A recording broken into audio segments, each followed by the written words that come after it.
The Witch Chronicles. The Sun Also Rises. Written by Desmond Lynch. Performed by Jeremy Mottram.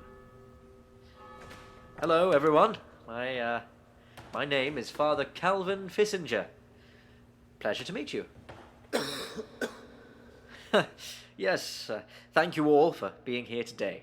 I greatly appreciate it. I know you're all rather devastated by the passing of Father Magoon, but I was a dear friend, and I know that it may feel strange to see a new man wander the parish in these robes, but well, I'm here now. Yes, I'm here now, and well, yes, I'm here now. Yes. Oh, a bit about me. Yes, So, I was previously based in the parish of Tombcrest, big town. So this countryside is new for me. I don't know how you handle the smell. Then again, the town also has a smell to it as well. Yep. Yes. Well, we're here today on our Lord's Day to praise Salmeria. Yeah. We thank them for each day, another chance. Yes, another chance. I'm from Junetown originally. My father was a tailor, and the family was of moderate wealth. I was very comfortable. I never went hungry, never too cold or sickly or any of that. Nothing bad ever happened to me. Not really, but I don't know. I was always a sad child. I was a bit silly and awkward. I had difficulty making friends. I had a stutter, and they would tease me with the way I spoke. It's gone now, thankfully. Took a long time, but it's gone now. Some things still remain, like that sadness. I still get sad sometimes. Matter of fact, I think I'm a little sad every day. A little bit. But you can't think of it. Can't talk about it.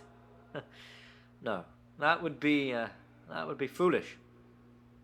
It's the happy things you need to talk about. You see, people need to focus on them. I know I certainly do. They're quite easy to forget.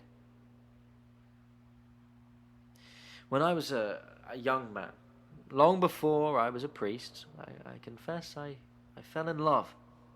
Yes, I know, rather cliché. One heartbreak and boom, that's off to the collar with you. Yeah, it didn't end well. Yes, I won't get into it. It's very... Yes, it was bad for me, personally. I had never felt that way with a person, never opened my heart in such a way. You all know too well how religious families can be very stern and cold, cards close to the chest, if you will. I was quite the same for the longest time. When I met her, I let my guard down, I suppose. And then, well, it didn't end well, and I was heartbroken. No, not just heartbroken. I think I lost the will to live. And I wandered the streets all throughout the night, trying to find the means to kill myself. All sorts of things went through my mind. I could have jumped from the bell tower by the cathedral, but it was the Lord's Day the following morning, and I didn't want to make a fuss. So I thought, no, some other means. I thought of drinking myself to death. You always hear of drunks choking on their vomit in the street. I know I've seen my fair share of corpses. Yes, I hadn't the stomach nor the coin for such endeavours. So, no, another means. I thought of throwing myself in front of a horse and carriage, but I kept thinking about how shaken the horses must feel at stomping on me, not to mention the poor bugger who would have to change the wheels, so that was out as well. I honestly went through every method I could think of, and they were all rather ghastly, either too painful to endure or too messy to carry through. Suicide, as it turned out, was a rather complicated endeavor. I had settled on drowning myself, but I didn't want to block the canals of Junetown. I also didn't want my body to be carried away by the river. My family, I imagine, would rather me be buried in a mannerly fashion, so yes, there were all sorts of things that had to be considered. I decided that I would drown myself in this pond, 5 miles outside the town. I'd been there much as a child, and I had such fond memories of it that I thought, well, this is a nice place to die as any. I tried to get a carriage, but alas, I had no coin, so I had to walk.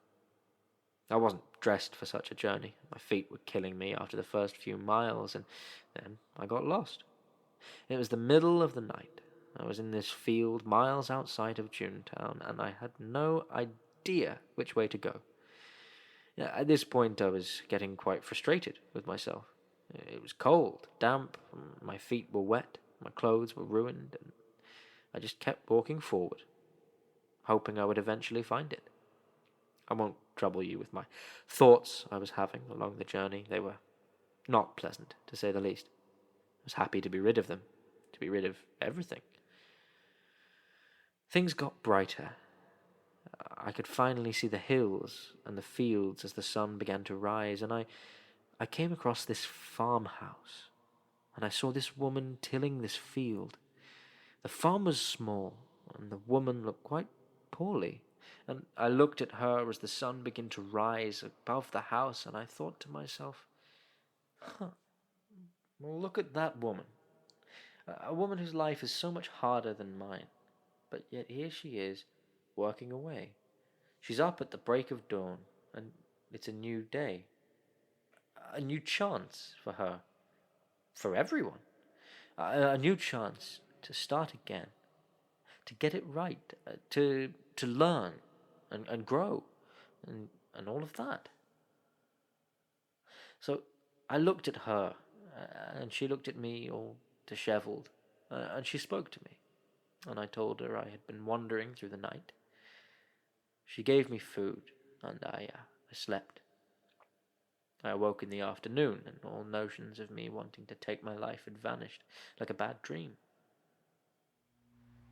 When I got home to Junetown, I had my mind made up. I was to be a priest. I told my father. He was not happy, but in the end he accepted. So I stand here before you telling this story, this most personal story, one that my dear departed friend, Father Magoon, knew all too well. I tell you this because in life, we all, at some point, will find ourselves in moments of darkness, trudging along in the cold and the damp, and we will see only pain and misery, and we won't see any point to it. We will have been lost in the cold and in the dark for so very long that we forget what the sun even feels like. We may even begin to hate such memories of warmth and compassion and love because they are absent from us.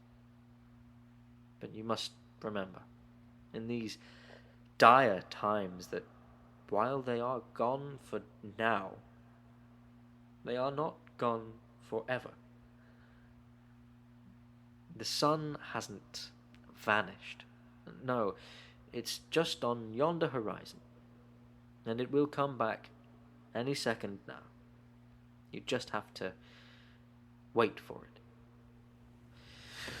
So, as we rise to our feet, rise please, we recall that the sun also rises, and we will meet it soon enough to carry the warmth and the light in the darkness. That is what we are all here to do, to remember. Now, sorry, I forgot where we were. Oh, yes, last we left off in the good book, I believe Father Magoon's notes said something about chapter 54, chapter 3? No, 4. 4, yes, sorry. Now, if you would all turn to... Oh, sorry, I forgot. You all can't read. Yes, my bad. Anyway, if I turn the book to... there we go, yes. And we begin today with a sermon from Saint Christopher, Christoph, just Christoph. Right, and I shall begin from paragraph 2. There we go.